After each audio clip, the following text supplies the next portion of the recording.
Listos. Buenas noches a todos los seguidores y la gente que se ha estado sumando a Terapia de Corazón, al Facebook de Terapia de Corazón. En esta ocasión estamos transmitiendo en vivo para los que nos están viendo a través de Facebook, ¿verdad? Y para quienes nos están escuchando a través de Spotify, pues gracias por escucharnos en esta plataforma. Ya saben que aquí estamos dando mucha guerra para que salgan muchos temas sobre salud mental a relucir. Y el día de hoy voy a presentar de nuevo a Paola, que nos está acompañando, que nos engalana con su visita y con su sonrisa y sus ojotes preciosos. Hola, buenas noches a todos, bienvenidos, muchas gracias por acompañarnos una vez más. Una de muchas más. Y bueno, nos vamos a ir súper rápido con los temas porque son temas importantes como todo lo que tratamos de dar a conocer aquí en Terapia de Corazón, pero por supuesto que tenemos que darle la bienvenida a nuestro invitado que repite con nosotros, repite porque le encantó Terapia de Corazón, le caímos a todo dar, y está con nosotros de nuevo el doctor Edilberto Peña. Bienvenido. Hombre, muchas gracias Nancy, muchas gracias Paola, yo a la orden. Y pues sí, me encantó Terapia de Corazón, ¿qué digo? Corazón, muchas gracias. No, voy a parecer mi pariente Peña, entonces no jale. Es lo que iba a decir, como Peña Nieto. Sí, Ahí sí, está. todo viene en el apellido, el gen chueco. Fuertes declaraciones al respecto. Pero bueno, como lo platicamos, bueno, como lo dimos a conocer a través de nuestras redes sociales, que saben que estamos en Instagram, obviamente en Facebook, Twitter, estamos ya en Spotify también. Hoy vamos a hablar de dos temas que por lo poco que entendemos al respecto tienen una relación y es importante, como lo hemos dicho muchas veces aquí en Terapia de Corazón, que exista la información al respecto para saber qué medidas tomar o a quién acudir en caso de enfrentarnos a ciertas situaciones. Hoy vamos a platicar sobre la depresión y sobre el suicidio. Así que nos vamos a ir con todo. Obviamente también a la gente que quiera participar con sus preguntas a través de este canal, de este Facebook Live. Vamos a estar pendientes, Paula y yo también, de las preguntas que surjan. Y pues, para empezar, ¿no? Yo lo que quisiera saber es qué tanto está relacionado un concepto con el otro. O sea, ¿van de la mano la depresión y el suicidio? Sí y no, que ya hasta te adelantaste una de las últimas conclusiones, pero está bien. En un primer punto, se considera al suicidio como una de las consecuencias, como una de las secuelas de complicaciones de un trastorno depresivo, y así es como se puede ver en la mayoría de los casos. Sí hay que decir que del 100% de los eventos de suicidio en el mundo, el 80, 75, 80% se deben a episodios depresivos. Otro 15% se debe a episodios psicóticos, personas portadoras de esquizofrenia o de trastorno bipolar que están en una fase de gran descontrol y que pueden verse con el problema en medio de un intento de suicidio, o como tal, personas en comportamientos impulsivos donde como parte de este comportamiento terminan teniendo un intento y un suicidio consumado. Entonces, en un inicio sí, lo que sí hay que mencionar también es que a partir de 2013, que en psiquiatría los diagnósticos los hacemos con una clasificación que se llama DSM-5, que es el Manual Estadístico de Enfermedades en su quinta edición, que lo publica la Asociación Americana de Psiquiatría, ya separó al suicidio de la depresión para crear una cosa que es la ciencia de la suicidología, porque hay bases genéticas separadas en depresión, separadas de suicidio. Hay diferentes vías para llegar al suicidio, como lo mencionábamos. Hay tratamientos que se tienen que estandarizar de forma específica para el suicidio sin tomar en cuenta la depresión, y entonces se pueden formar especialistas específicos e investigaciones específicas en suicidio. Entonces sí, en un inicio sí tienen que ver, pero ya de forma profesional. Lo más reciente es que ahora se manejan por caminos separados. Wow, interesante. Doctor, yo Sí. tengo una pregunta. Ay, bueno, perdón. No, dime, Paula. Ahorita que usted estaba comentando sobre el tema de la depresión, me surgió, dijo algo como genético. es posible que si, por ejemplo, mi mamá tuvo cuadros de depresión y luego estuvo embarazada de mí, yo en algún futuro pueda ser una persona depresiva.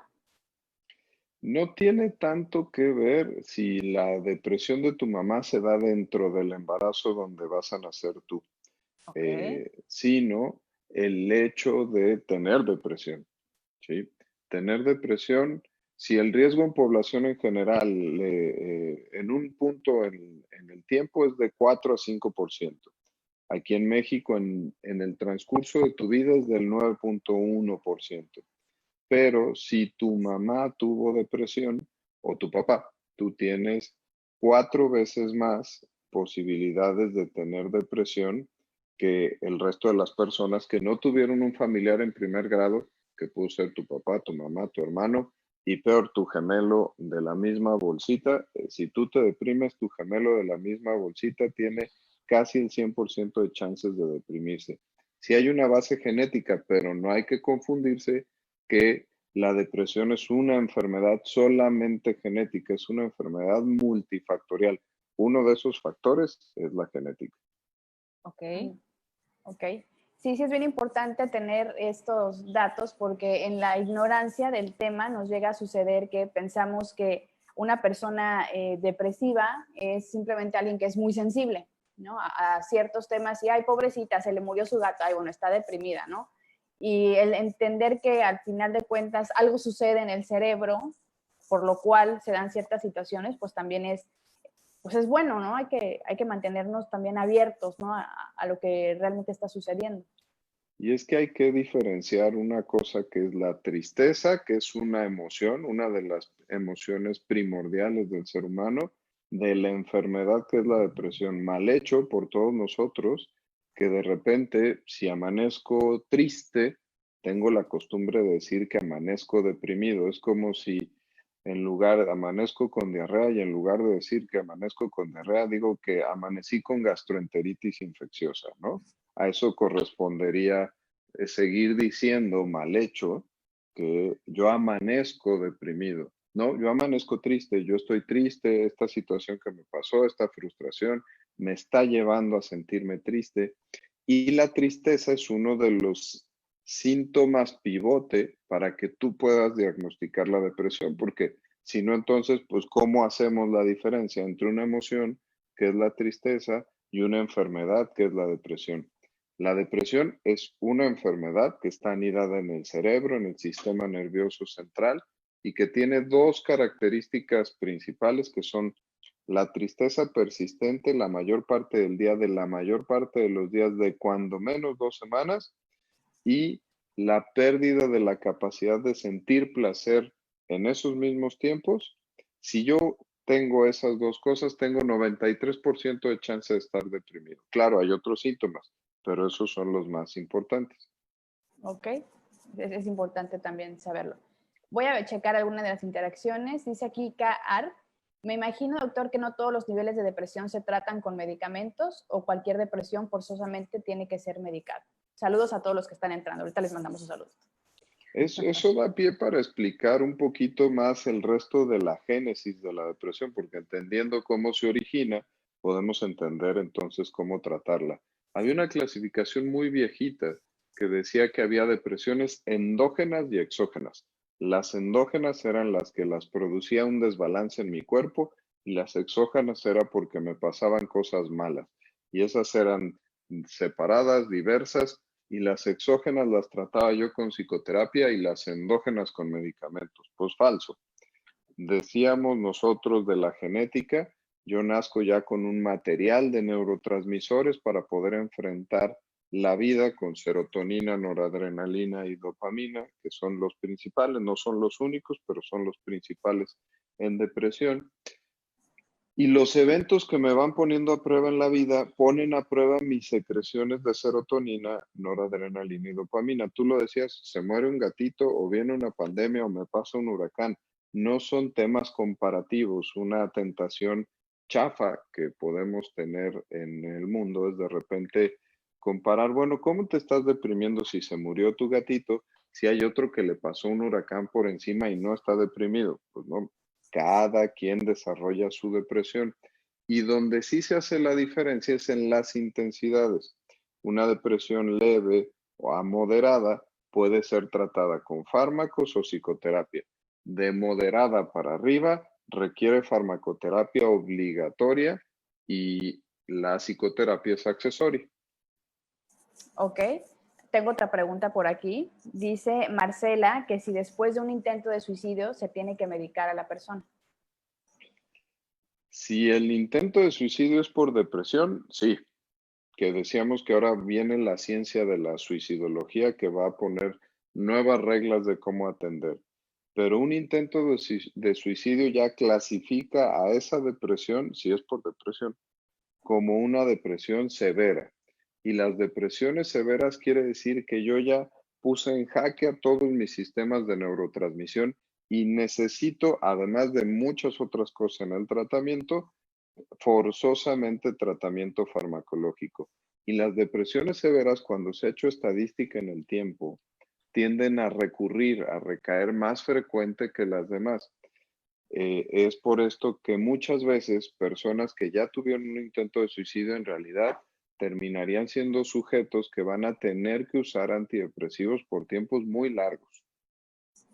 Ok, ya con eso queda contestada la pregunta. Paola. Doctor, tengo otra preguntita. El siguiente paso de cuando una persona está muy deprimida y no ha recibido atención, ¿puede ser el suicidio? ¿Forzosamente? No, son muchos pasos y hay mucha gente que se queda con esa idea. Y yo a mí personalmente me preocuparía más de no atenderme una depresión, el ambiente tóxico que estos químicos genera en la estructura de cada neurona y en los sitios alrededor, en las neuronas de alrededor, es muy tóxico y hace que se te mueran más neuronas en sitios estratégicos como los de la memoria, tus capacidades intelectuales y tu ejecución.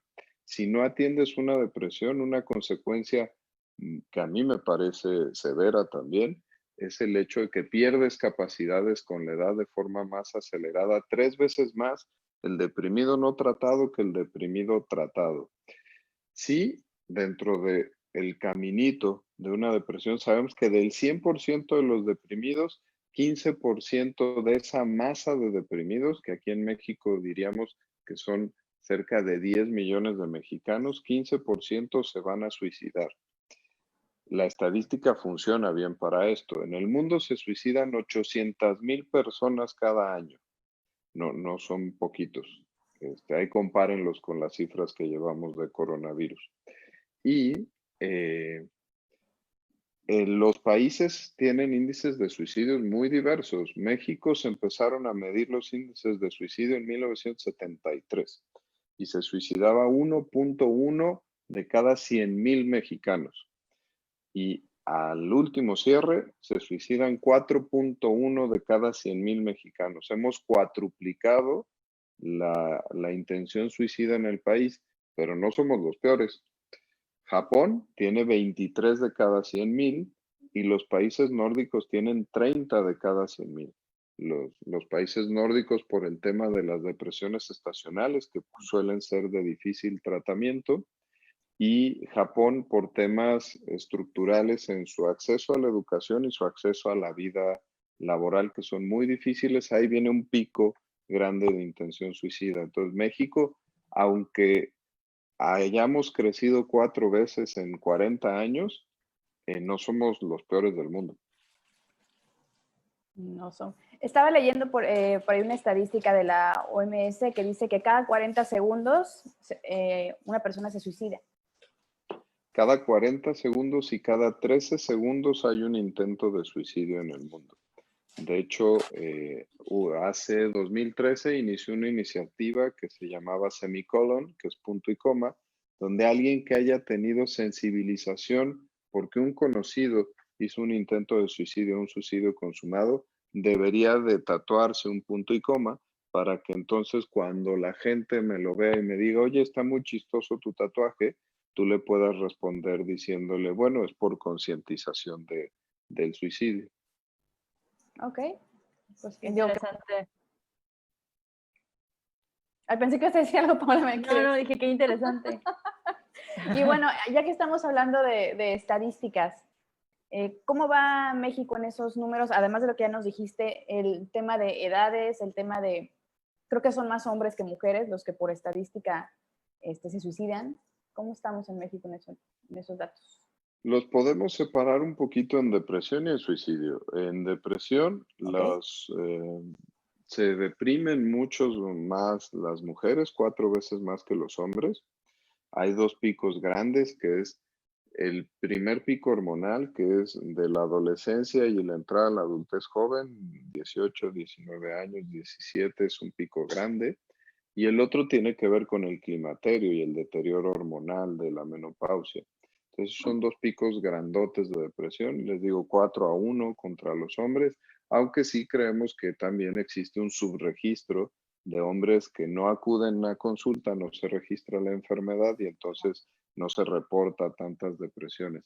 En suicidio, también la relación es 4-1 a favor de las mujeres, muy probablemente por las mismas causas, por estos swings hormonales que van pasando en las mujeres desde lo que decíamos, el inicio, el fin del trastorno de los temas hormonales, cada mes y la prevalencia de síndrome disfórico premenstrual, que no es nada más ponerse de malita, sino es una enfermedad de hecha y derecha de sufrimiento y gran malestar en los días previos a la menstruación, y la incidencia de depresión postparto hacen que también los intentos de suicidio sean más a favor de las mujeres. El mismo contexto social de repente es más tolerante con el hecho de que una mujer haga un intento de suicidio contra que un hombre. Es tema social, sociológico, pero lo que sí es cierto es que ya en el tema del suicidio consumado, la estadística va 4 veces a favor de los hombres.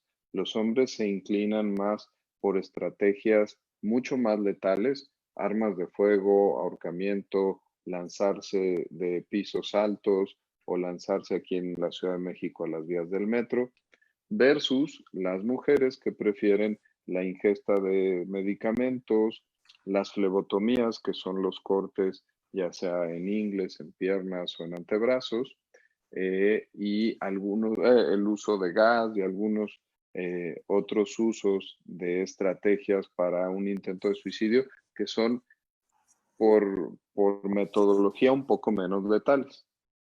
ok. Voy a leer un par de preguntas que tenemos aquí de la gente. Marcela nos vuelve a preguntar que si en estos tiempos de pandemia, que la gente está encerrada, se han incrementado los suicidios. Y Faminiel pregunta, ¿qué se le dice a alguien que te cuenta que ha pensado en suicidarse? Sí. Hubo una editorial ya de una revista médica muy prestigiada que abordó ese tema. Hizo el comparativo de cómo se incrementaron los suicidios en 2008 con la crisis financiera mundial. En aquel entonces se incrementaron 8% los suicidios, en algunos países del 8 al 18, pero más o menos por ahí se incrementaron. Y unos cálculos muy iniciales de la pandemia relacionaban el desempleo con el suicidio, diciendo que se calculaba que se iban a perder cerca de 24 millones de empleos en el mundo y que en esta medida se incrementarían algunos intentos de suicidio. La realidad es que ese artículo, como mucha información con la pandemia, se ha quedado obsoleto. En Estados Unidos van 17 millones de solicitudes de desempleo solamente en Estados Unidos, entonces ya se superó con mucho el tema de la cantidad de desempleados que va a haber. Se han empezado a generar estadísticas, todavía no las tenemos de forma muy confiable. Las estadísticas chinas, porque fueron los primeros que empezaron, ya las tenemos, ya sabemos que de muestras estadísticas robustas en China, se sabe que el 30% de la gente que se expuso a la pandemia, no quiere decir que me haya enfermado, sino con quedarme en mi casa, desarrolló episodios depresivos. Esto incrementa las posibilidades, pues, de tener un intento de suicidio. No se tienen todavía cifras. Hay reportes desde los más susceptibles, que son las personas enfermas o los que han estado en contacto con enfermos. Hay reportes de ejemplos en Bangladesh, en India, en países asiáticos donde se empezó a dar todo esto, poblaciones donde si en la familia fulana de tal ya había una defunción por coronavirus, entonces linchaban o obligaban a que se suicidaran el resto de los integrantes de esa familia. Hubo incluso el secretario de Economía de Alemania que cometió suicidio en las primeras semanas de la pandemia por cómo se veía el crack financiero que estaba teniendo enfrente. La realidad es que sí sabemos que va a pasar, pero todavía no sabemos en qué medida. Ya en México, la Asociación Psiquiátrica Mexicana y la Secretaría de Salud ya empezaron a correr encuestas para saber cuánto se incrementó el estrés, el burnout, el síndrome de desgaste, cuánto se ha incrementado la depresión, la ansiedad, el insomnio, y en base a esto vamos a ir generando datos. Ok. Bueno, la otra pregunta era, ¿qué se le dice a alguien que te cuenta que ha pensado en suicidarse? Esto abre el capítulo de los mitos.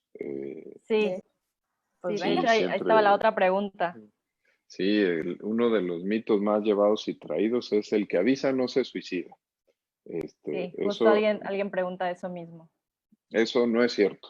Sí, siempre, siempre, siempre. Y como doctor, uno tiene que hacer caso a una intención suicida. No puede uno pasársela por alto. Oye, es que es el intento de suicidio número 10 y todos han sido porque el mismo novio ya no la pela. No importa. En el libro de psiquiatría, una intención de suicidio requiere una atención inmediata.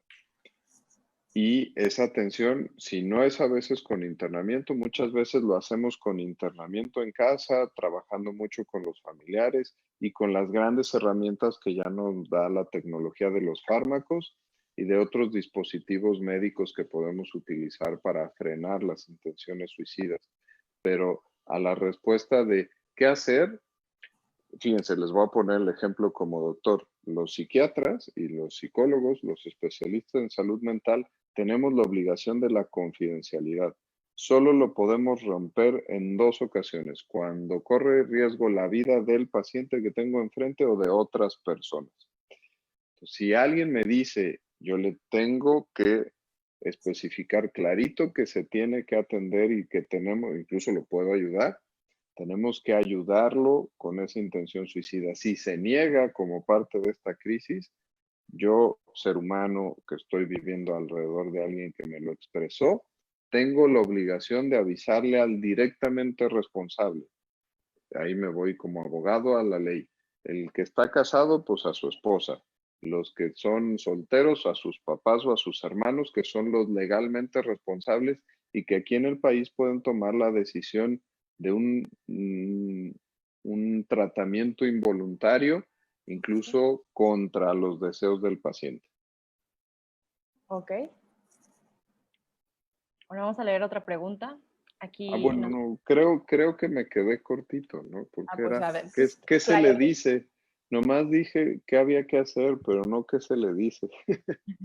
Adelante, A es veces tu es más programa. fácil, no, hombre, a veces es más fácil empezar por lo que no hay que hacer.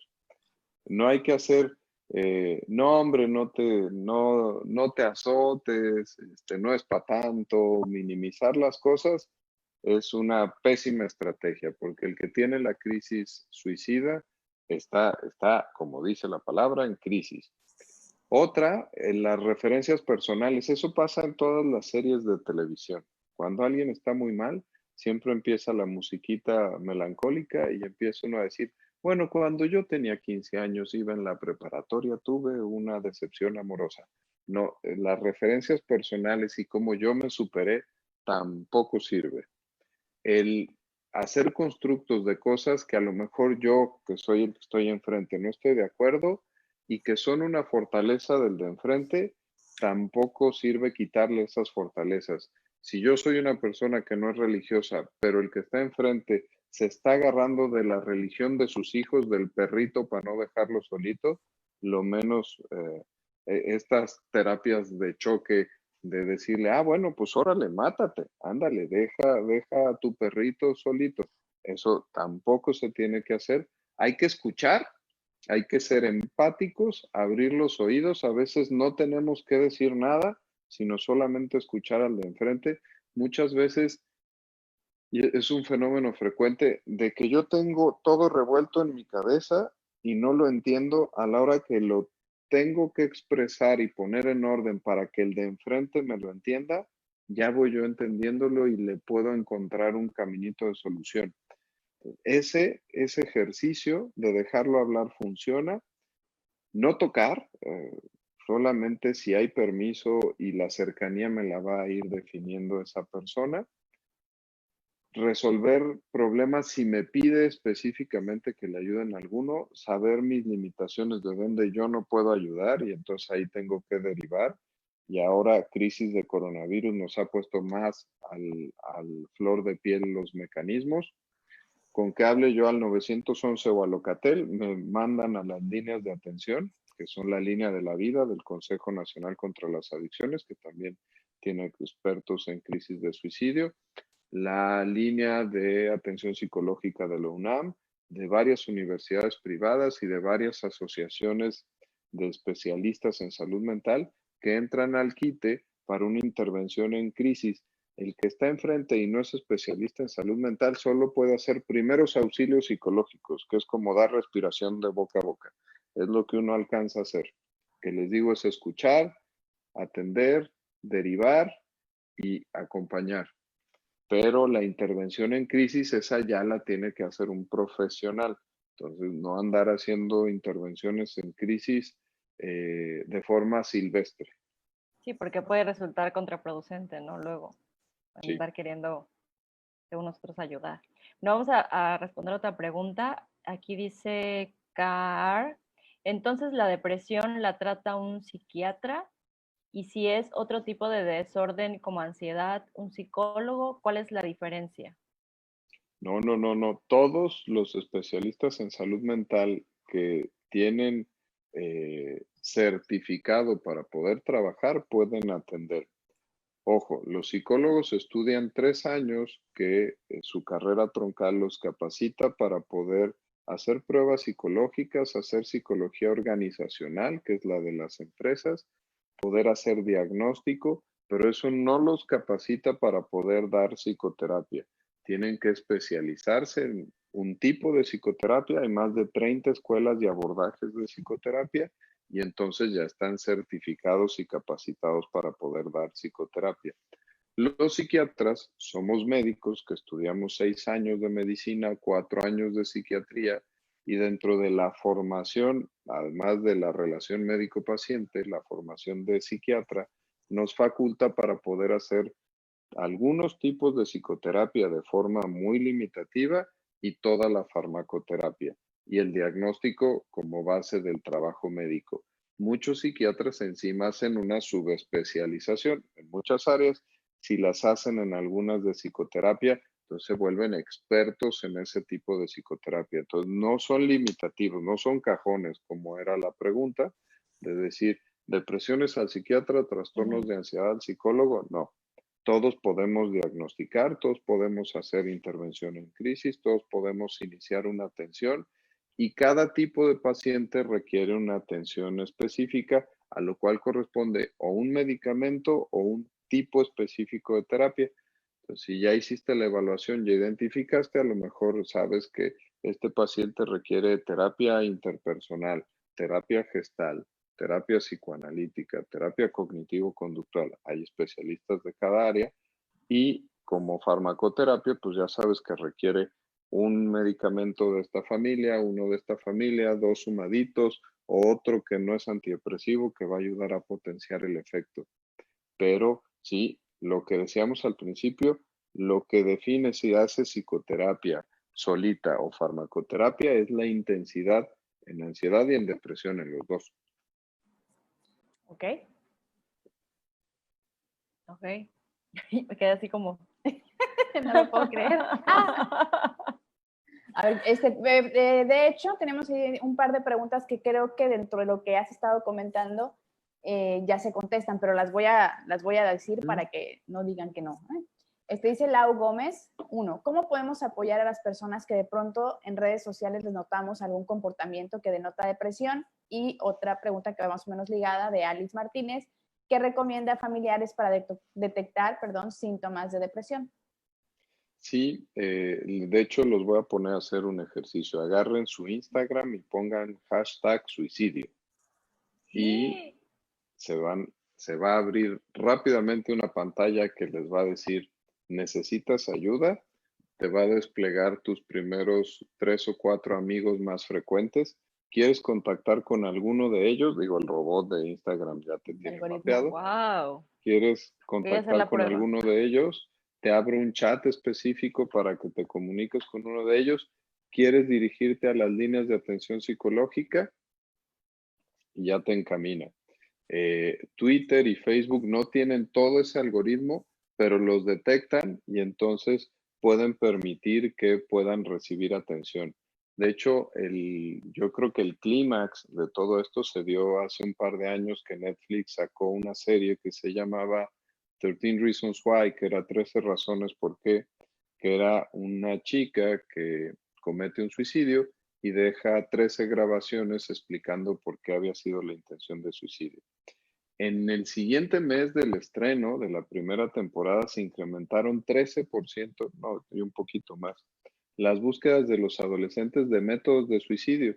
Esto lo detectó el robot de Google y le obligaron a Netflix a que entonces si yo, adolescente en mi computadora, tecleaba métodos para suicidarme, mi primer nivel de búsqueda era el portal de 13 Reasons Why dándome líneas de atención psicológica para el suicidio.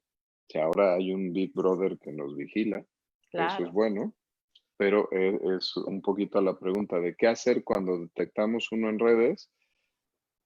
Es un poquito como la misma interacción en persona, saber, oye, ¿puedo ayudarte en algo? No, no quiero ayuda, ok, entonces yo estoy descalificado, pero bueno, si yo lo pongo en redes, probablemente estoy buscando que alguien lo vea, ¿no? Sí, claro. Exactamente. Ese es Ahorita un hice el punto. experimento, si es verdad. Te dice, Sí, no, busqué no ahí en les digo Instagram. mentiras. No, no, no, no porque desconfíe, sino porque se me hizo algo sorprendente y qué bueno. O sea, creo que ya las redes sociales están como más activas en ese aspecto de cuáles son las búsquedas que todos tenemos y de qué manera pueden ayudar más que perjudicar, ¿no? Claro, No, el hombre, asunto de sí, que sí, nos sí. espían, que sirva, el asunto de que nos espían, que sirva también para cosas Ujú, positivas, ¿no? ujú, No, de ujú. hecho, les diré que el futuro es que nuestros dispositivos nos avisen la probabilidad de depresión. Imagínense, si yo tengo mi reloj inteligente y yo camino 8,000 pasos diarios, pero empiezo a caminar sistemáticamente 2,000 o menos. Me registra mis horarios de sueño y entonces los deprimidos tienen insomnio terminal, se despiertan a las 4 de la mañana, a las 5 de la mañana y ya no pueden volver a dormir. Eso lo suman al algoritmo.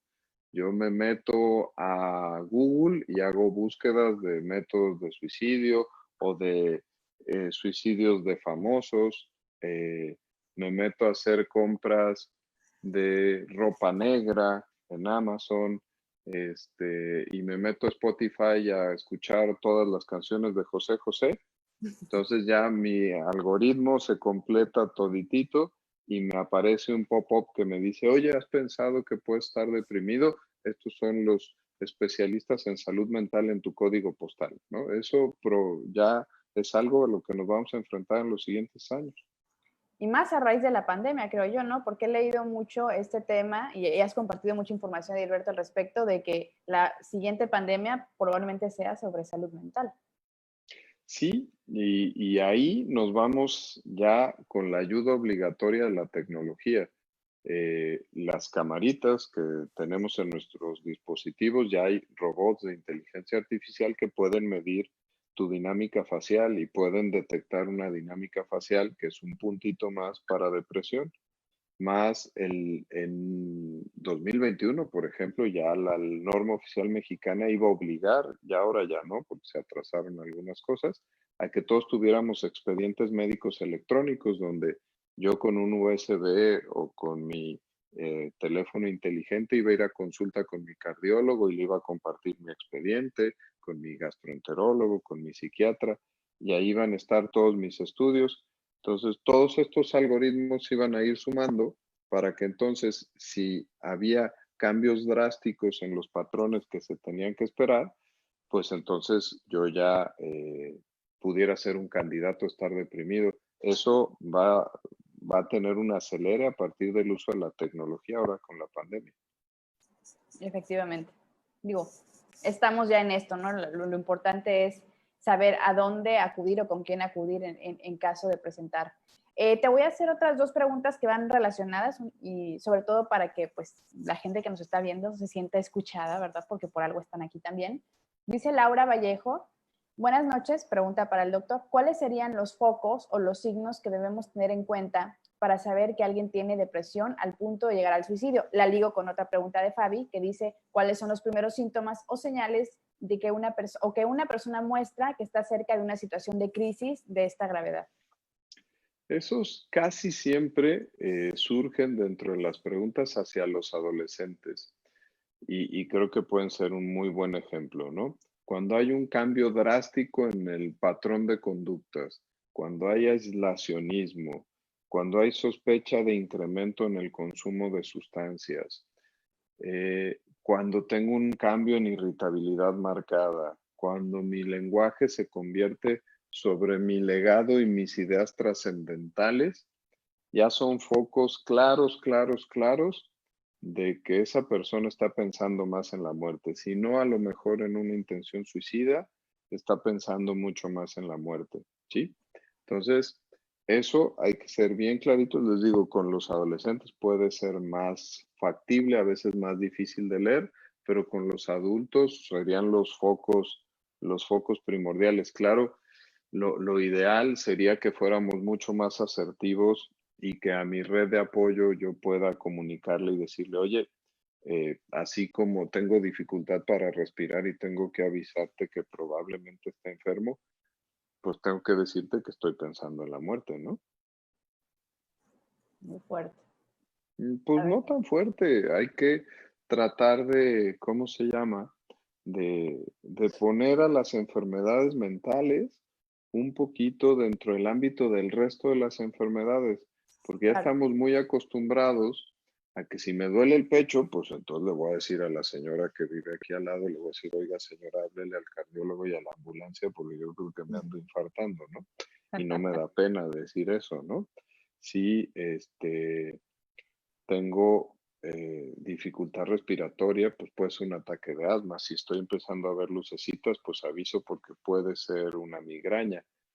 Si estoy pensando en la muerte, si está cambiando mi panorama ante la vida, si dejo de disfrutar, que aquí pues sirve para decir el resto de los síntomas que no habíamos metido, que era cambios en el 5% de mi peso corporal hacia arriba o hacia abajo en un mes, alteraciones en mi energía, que tenga yo demasiado sueño o mucha intranquilidad, alteraciones en mis patrones de sueño y en mi ejercicio del pensamiento. Ya con eso podemos armar el diagnóstico clínico de depresión, que sírvase también para decir que el diagnóstico de la depresión es clínico. No existe un estudio de laboratorio para depresión. Eso todavía no lo tenemos. El diagnóstico lo hace un experto, un especialista, en una entrevista con el paciente. Ok, eso es bueno saberlo. Me salió ahorita una pregunta. Así como hablamos hace rato de que por genética alguien puede pues heredar el tema de o ser más susceptible a la depresión. El suicidio, cuando un familiar lo comete, es algo que se puede repetir en la familia, es algo que estén a lo mejor, no sé, condenados a ser más susceptibles, es un mito, es realidad. La respuesta es no en lo general, pero sí puede ser en lo específico. Hay un 10 o 15% de todos los suicidios que tienen una base genética súper poderosa.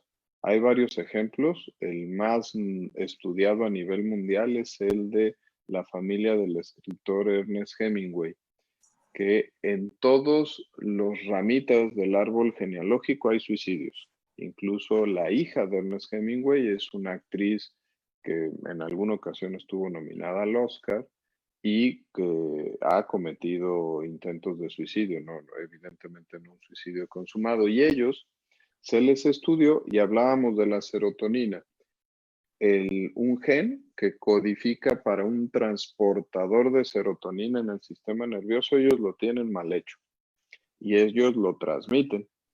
Entonces, en todas las generaciones de esos familiares de Ernest Hemingway está pululando de forma más grande la posibilidad de un intento de suicidio por tema genético neurobioquímico. Y esto representaría, les digo, como el 10 o el 15%, contra el 85%, 80% que no hay esa facilitación por tema genético.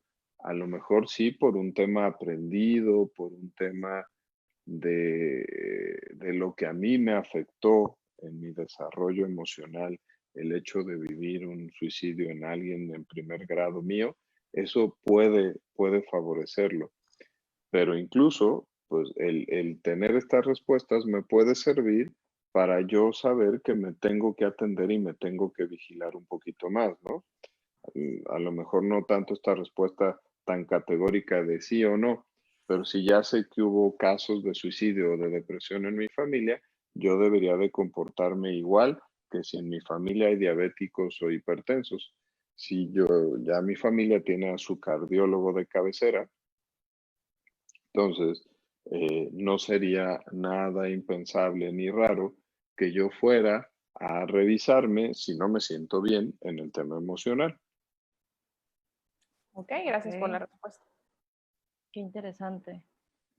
¿Quieres una pregunta tú, Paola? O tengo por aquí una también. No, adelante. A ver. ¿Qué pasa en el cerebro de una persona deprimida? Hay una deficiencia en neurotransmisores.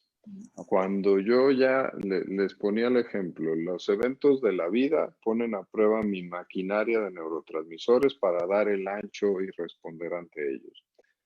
Cuando ya me quiebro, que puede ser por cosas poquitas, como decimos de un perrito o un huracán, no importa, cuando ya me quiebro, entonces yo ya tengo una deficiencia química en serotonina, en noradrenalina y en dopamina, que ya declarada la enfermedad no se me va a quitar echándole ganas, ¿sí? La depresión tiende a autolimitarse después de 24 meses, lo cual es una negligencia médica. Es como si tú le dijeras a alguien con neumonía que dentro de 3 semanas se le va a quitar la neumonía, entonces váyase a su casa, no vaya al doctor y no tome antibióticos, ¿no? Sería la misma barbaridad de decirle a alguien con depresión que en 24 meses mejorará su depresión, habiendo hablado de todas las complicaciones que pueden darse con todo esto, ¿no? Y por eso vamos de ida y vuelta. El tratamiento de psicoterapia y medicinas, a lo mejor para la gente es muy claro, me dan una medicina, me corrige la neuroquímica y ya estoy hecho. La terapia también me corrige la neuroquímica, ¿sí? Estudios bien estandarizados de una cosa que se llama resonancia magnética funcional nos demuestra que cursos adecuados de psicoterapia cambian la secreción de neurotransmisores y por eso también me cura la psicoterapia. Entonces, la psicoterapia es un tratamiento cerebral. La división esta que hacemos yo creo que por miedo de decir, bueno, pues la terapia es más noble, ¿no? Que las medicinas. Son tratamientos cerebrales. De hecho, la definición de depresión resistente a tratamiento, que así como hay hipertensos resistentes, infecciones resistentes, hay depresiones resistentes, que es el 10% de los casos. Quiere decir, cuando yo he fallado a 2 esfuerzos de tratamiento antidepresivo, y puede ser una medicina y una terapia, si yo reúno eso, ya caigo en la clasificación de difícil tratamiento y ya se me ofrecen otros tratamientos. Ok, Ok. a ver, vamos a ver si entendimos muy bien o si yo capté muy bien la idea, nada más como para reforzar, ¿no? Hay de dos, a como yo más o menos lo entendí. Puedes como tener cierta susceptibilidad a nacer con algunos químicos en tu cerebro que no funcionen de tal manera que te haga más propenso a ser depresivo, una persona depresiva. O a lo mejor y está todo bien en tu vida y de la nada te sucede algo que se activan ese proceso que detona la depresión, ¿no? ¿O estoy mal? Pues no son dos, es una sola historia. Tú puedes Ok, nacer con esos químicos muy chuequitos o poco chuequitos y a veces ante pocos estímulos, muchos exámenes y gran carga de estrés académico, ahí puedo debutar con una depresión. Decíamos en las mujeres con las alteraciones hormonales pueden moverse también estos neuroquímicos y ahí debutar, o porque tuve una muerte de un familiar y un gran duelo. Entonces, no son dos caminos, es uno solo. Tú ya traes tus reservas que te van a alcanzar para poquito o para mucho. Cuando Ok, se te acaban, entonces ahí se declara la enfermedad. ok, Entonces, no íbamos nada mal. Aquí comenta Marielita Ramos. Por lo que usted comenta, doctor, es obligatorio que el paciente debe ir a consulta con el psicólogo y el psiquiatra, pero si el paciente comienza las consultas, pero por su misma negación deja de ir y busca unas maneras alternativas para mejorar su salud mental, ¿se puede hacer eso? No es obligatorio ir al psicólogo o al psiquiatra. Por eso siempre hablo yo de especialistas en salud mental. Esos harán tu diagnóstico y te dirán qué cosas tienes que hacer para estar mejor. Si eres un paciente rebelde, eres igual que en otras áreas de la medicina. Si eres hipertenso y te dice tu cardiólogo, te tienes que tomar tu medicina y hacer ejercicio, bajar de peso, dejar de fumar y dejar de comer sal, y te vale gorro, pues tu evolución será muy chafita. Si porque no lo estás haciendo decides dejar de ir a consulta, es responsabilidad de ti como paciente que estás dejando fracturado tu tratamiento. Todos los tratamientos en medicina, no nada más en psiquiatría, empiezan por el primer capítulo, que es tratamiento no farmacológico. Tampoco estamos peleados con, ya vieron cómo congraciamos terapia con medicinas. Tampoco estamos peleados con los tratamientos no farmacológicos, también, pero con los tratamientos no farmacológicos, porque de repente podríamos parecer como que los psiquiatras descartaríamos todas esas cosas. La dieta mediterránea tiene efectividad en mejorar los neurotransmisores cerebrales y muchas otras cositas del cuerpo. Son pocos alimentos procesados, vegetales, poquitas frutas, menos lácteos, más pescados y carnes blancas, omega 3. Ese tipo de situaciones mejoran. Ejercicio 3 a 4 veces a la semana de intensidad moderada, 30 a 45 minutos. Eso tiene efectividad antidepresiva. La meditación, el mindfulness, las terapias que pueden tener un mejor manejo del estrés y el sueño. Si yo cuido mi sueño con una intensidad, con una relajación adecuada, una profundidad, un sueño reparador, todo eso me da valía antidepresiva. Entonces, la primera línea de tratamiento es cuida tu alimentación, haz ejercicio, cuida tu sueño y mejora tu manejo del estrés. Si se necesita psicoterapia, te mando al tipo específico y te doy tu medicina. Igualito que lo hace el cardiólogo. Entonces, dejen de andar haciendo ese divorcio entre doctores que descalificamos tratamientos alternativos. No, lo alternativo no existe, que eso siempre me da risa. Porque, oye, doctor, es que yo me tomo hierba de San Juan y ese es un gran antidepresivo. En efecto, tiene el mismo mecanismo de acción que varios medicamentos antidepresivos, pero ni te tiene control de calidad, ni tiene los estudios controlados hechos con mucho dinero por la industria farmacéutica para tu seguridad y tu eficacia, pero eso sí, prefieres ir a agarrar al mercado más cercano a tu localidad un bonche así de hierba que quién sabe dónde la sembraron, quién la hicieron, cómo la secaron, qué potencia tiene. Ah, ya hágase un tecito, ¿cuánto le echo? Así, un montoncito. Y entonces le echan ese montoncito. Esa concentración es más riesgosa que agarrar una pastilla y tomártela. Entonces, esta división entre medicina alópata y medicina natural es una falacia tremebunda, porque muchas cosas naturistas, entre comillas, son más peligrosas. Si yo tomo omega 3 en dosis inadecuadas y por tiempos prolongados, me puedo dar una insuficiencia hepática. Ah, pero si yo me tomo un antidepresivo 6 meses, doctor, ya me echaste a perder el hígado, los riñones y la tiroides y el cerebro. No, eso está estandarizado, bien hecho, con rangos de seguridad y probado. Entonces, déjense ya también de esas discusiones estériles. Además, los medicamentos son diseñados de principios de la naturaleza, no vienen de Marte. Entonces, también las medicinas de la farmacia son medicinas naturistas, porque están hechas con cosas, con insumos naturales, ¿no? Pues sí. Ok. Tenemos otra pregunta por aquí que dice, ay, perdón, doctor, hablando del omega 3, una pregunta adicional. ¿Tiene alguna contraindicación o cualquiera lo puede tomar? Es como si yo recomendara un antidepresivo, ¿no? Pues me lo tiene que revisar probablemente un profesional, ¿no? Que son sustancias que en farmacología se llaman OTC, que es over the counter, que son las que están afuerita del mostrador de la farmacia, que cualquiera puede agarrar, es porque sus rangos de eficacia y sus rangos de seguridad son más chiquitos. Y entonces, pues el omega 3 puede que me ayude poquito y puede que sea poquito peligroso. Entonces, cualquiera se lo puede tomar. Pues sí, porque la ley faculta a que estén en ese lugar. Cualquiera lo puede tomar.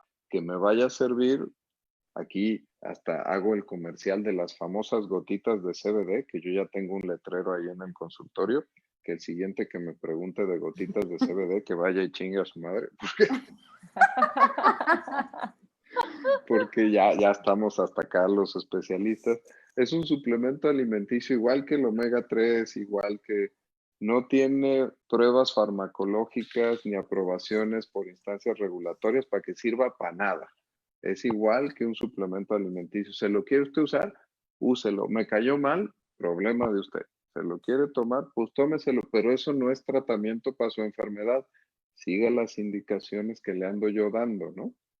Ok, ves que también muchas veces quizá nosotros buscamos remedios naturales, o súper entre comillas, para la gente que nos escucha en Spotify, hice comillas muy escandalosas, porque igual funciona como a nivel mental como un placebo, ¿no? O sea, igual habrá quienes tomen ciertas hierbas que a lo mejor sí tienen efectos que no son favorables, pero a lo mejor hay gente que se toma un chocho de azúcar con alcohol, ¿no? Y ya se siente bien. ¿También lo mental juega allí o sí funcionan? No, el placebo en psiquiatría es el 30% del efecto de cualquier intervención. Si yo te doy una capsulita de azúcar, pero te digo que es un fármaco, tienes 30% de mejoría, solo por eso. Si yo te receto un antidepresivo, nada más así de, vas a la pasada, ¿qué tienes? Depresión, tómate esto. O me siento una hora contigo, te escucho, te doy directrices y te doy el mismo fármaco, voy a tener 30% de más potencia por haberte escuchado y por hacer las cosas bien. Entonces, el efecto placebo en psiquiatría es muy grande, pero es muy considerable y lo tenemos que usar a favor del tratamiento de los pacientes. Entonces, no hay que echarlo para atrás. Y en estas cosas naturales, a veces la mejoría viene solamente del efecto placebo, que es considerable. Si me dicen, me dan mi tecito para la depresión, pues probablemente me sienta 30% mejor y ya con eso me conforme, pero eso no es el tratamiento curativo de mi enfermedad depresiva. Okay. Yo creo que a veces sucede porque la industria farmacéutica está un poco satanizada. Entonces, a veces la gente desconfía y prefiere mejor cosas naturales, pero hay cosas que a veces no podemos controlar con remedios naturales, ¿no? Y no podemos estar jugando con nuestra salud de esta manera y por eso tenemos que ir con un especialista. Sí, ahí les doy yo la recomendación, sigan a @Gibran Ramírez en Twitter y miéntenle la madre y díganle todo lo que quieran a ese gordo desgraciado que publicó un editorial hace 6 meses en un diario de circulación nacional diciendo, descubriendo el gran complot de la industria farmacéutica y citando unos pseudocientíficos que en sus investigaciones descubrían que la depresión no existía y que los doctores con las medicinas deprimíamos a los pacientes para que siguiéramos teniendo negocio, ¿no? Qué caray. Entonces todos los psiquiatras le mentamos la madre y es nuestro deporte principal agredir al gordo de Gibran. Entonces síganlo por favor y háganle hate a ese tipo de comentarios que lo único que hacen es desinformar y apoyar a todas estas teorías del complot que la realidad no sirven para que los pacientes salgan adelante de cosas tan serias como la depresión, ¿no? Sí, lo acabas de decir, ¿no? La depresión es algo serio, es algo que te inhabilita para muchas cosas en la vida, ¿no? Sí, lo decía yo hace un ratito con la cognición, pero y me gusta el abordaje cognitivo de la depresión. A veces pensamos en la depresión como una enfermedad emocional, pero hay grandes teóricos de la Ujú. depresión que la tienen conceptualizada como una enfermedad intelectual, porque la depresión te incapacita y te hace disfuncionar y te hace vivir con menos calidad de vida. Es un crimen vivir deprimido. Si es tan facilito tener tratamientos, pues vamos a tomarlos, ¿no? Ahorita que Pues, usted menciona eso, hay una serie en Amazon Prime que se llama Modern Love y tocaban un tema sobre la bipolaridad. Yo nunca la había visto desde esa perspectiva y ella no podía hacer nada, o sea, cuando se sentía muy mal, estaba tirada, no podía moverse, o sea, me sorprendió muchísimo, hasta me hizo llorar de que dije, pobre, que la gente tenga que vivir así y que nosotros no tengamos tanta conciencia porque pensamos que es como algo pasajero o como, ah, ya, un abrazo y listo, pero no, va muchísimo más allá, así como usted menciona. Sí, ese capítulo está muy bueno. Vean Modern Love, que además Mm. tiene 8 capítulos o 10, no me acuerdo, y cada uno es una historia separada que al final se relaciona. Pero ese es el de Anne Hathaway, que es la que Ujú, hace el ujú, papel de la exacto. bipolar. Este, ya me ese spoilearon la serie, ¿eh? no, no, no, nomás te dijimos el principio, no te dijimos cómo lo resuelve, Ok, me la llevo pero de tarea. es en 45, 50 minutos resume muy bien cómo la vida de una persona con trastorno bipolar se puede ver dramáticamente afectada si no siguen sus tratamientos. Sí, sí, está muy fuerte. No, y en Pero bueno, general, ¿no? La importancia de que una vez que tenemos un tratamiento para cualquier situación de salud mental, el no ser constante puede ser contraproducente. Sí, y además, pues no tenemos que inventar el hilo negro. Sabemos y tenemos un especialista, ya sea mi psicólogo, mi terapeuta, mi psiquiatra, que va haciendo la cabeza de mi tratamiento. Entonces, él es el que me va a definir. Yo como paciente, si tengo inquietudes, tengo que ir a hablar y a negociar con mi doctor para decirle mis inquietudes y que lleguemos a un acuerdo sobre mi tratamiento. Pero tomar decisiones unilaterales sobre mi tratamiento es como el que tiene su insulina para la diabetes, pero decide unilateralmente que ya está muy bien y va a dejar la insulina. se da de Cualquiera de alta. nosotros Se le da de alta. diría de cosas, pero en el área de la salud mental a veces hasta le aplauden. Oye, dejaste los antidepresivos bien, mijito, muy bien hecho porque tomaste una gran decisión. Mm, mm, no, Ok, o sea, Sí, ya sí, saben sí. todos, ¿no? Hay que buscar un especialista para todo lo que nos duela, no únicamente físicamente, sino en lo emocional y en lo mental también. Y yo creo que podemos ya ir haciendo como que el cierre, pero buscando ahora el lado amable o el lado positivo de estas situaciones. ¿Qué, sí, qué viene? A ver, cuéntanos. ¿qué viene? ¿Qué viene? Este ejercicio y la pandemia ha sido maravillosa para que hagamos esto que se llama psicoeducación. Es algo que en lo personal y mucha gente con la que trabajo, yo soy el coordinador de medios de comunicación de la Asociación Psiquiátrica Mexicana. Entonces, mucha gente con la que trabajamos lo hacíamos para médicos de primer contacto, para psicólogos y la pandemia y la tecnología nos ha permitido ahora que podamos llegar de forma más profunda a la población, a la gran cantidad de gente que está ávida ahora en sus casas, en este tiempo de confinamiento, de mucha información en muchas cosas, como en la salud mental. Y sí decirles que, bueno, si hay algo que hay que aprender ahora es que la depresión es una enfermedad, el suicidio es una enfermedad también aparte, que ya les decía que ahora la divorciaron de la depresión al suicidio, y que como enfermedades así las tenemos que abordar. No hay ciencia oculta atrás de esto, hay especialistas que estudiamos y nos dedicamos a esto y que si vienes tú a evaluarte, no quiere decir que inmediatamente te voy a diagnosticar cosas malas, te voy a mandar tratamientos oscuros y los vas a tomar adictamente toda tu vida.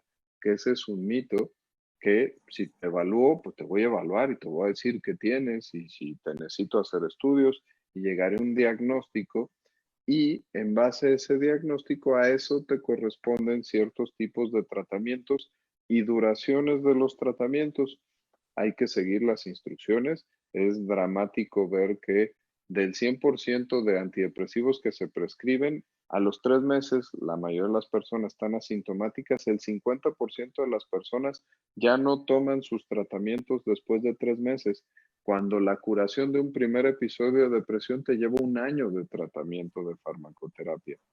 Y el 80% de esos recaen a los 8 meses, donde ya mejor le vas a echar la culpa a la siguiente novia que te abandonó porque eres bien aburrido por deprimido y entonces vas a decir que te volviste a deprimir cuando en realidad era tu primera depresión que no te la habías tratado. Entonces, el mensaje amable de todo este trabajo de psicoeducación es sí decir que estas son enfermedades que están anidadas en el cerebro, que es un órgano igual que el resto de los órganos del cuerpo, que así lo estudiamos, estamos especializados en hacerlo y que el diagnóstico corresponde a tratamientos más nobles que muchos antibióticos, muchos analgésicos. Ustedes podrían suicidarse más fácilmente con su cajón de analgésicos que con todos los antidepresivos de la farmacia, por ejemplo. Ah, caray.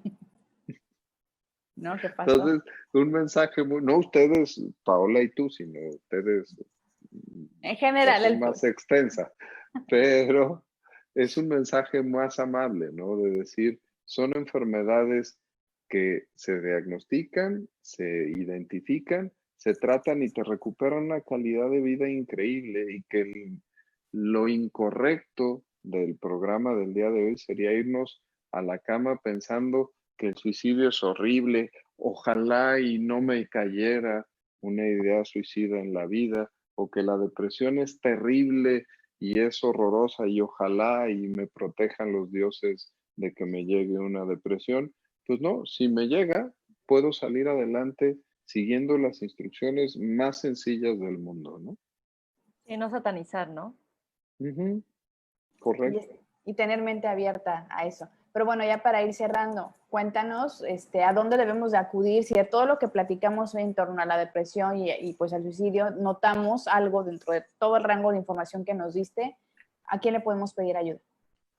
A, al doctor que más confianza le tengas, desde tu especialista de otras áreas de la medicina, tu médico general, tu médico internista, o tu psiquiatra, que somos 4,000 y cacho en el país, es imposible que podamos atender a todo el mundo, pero siempre los especialistas médicos o los médicos generales también están en capacidad de hacerlo, y los especialistas en salud mental, los psicólogos, terapeutas, y los accesorios que si yo estoy en edad escolar, pues por ejemplo, a lo mejor a la enfermera, al consejero de la escuela, a la psicóloga de la escuela, al religioso de mi comunidad, todos ellos tienen cierto entrenamiento suficiente para poderme ayudar y encaminar. Y si no, si a la persona que yo sienta dentro de mi red de apoyo que tiene más prudencia y que toma mejores decisiones, pues también por ahí, ¿no? Ok, sería el primer paso. Ahora sí que avísale a quien más confianza le tengas. Es correcto. Paola, ¿qué quieres comentar ya para ir cerrando también? Pues yo quiero decir que estoy muy contenta que en este 2020, y espero que siga en los siguientes años, haya una conciencia sobre estos temas, porque creo que antes estaban muy satanizados, había mucho tabú al respecto, y me encanta que hayan estos espacios en donde podamos hablar, ¿no? Creo que la pandemia nos está empujando a eso. Espero que no solo sea como un tema por la pandemia, estamos todo el mundo hablando de salud mental, sino se quede por futuras ocasiones. Y yo en lo personal agradecer al doctor por la confianza, por estar aquí, porque somos muy fan de usted, pero gracias por compartir todo su conocimiento con nosotros.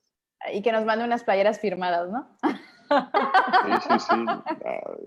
Ahí hago un comercial, sigan en Instagram a @emmarketing, que están haciendo una campaña con playeras sobre el COVID. Hoy no me puse la mía, que dice pinche COVID, chinga tu madre.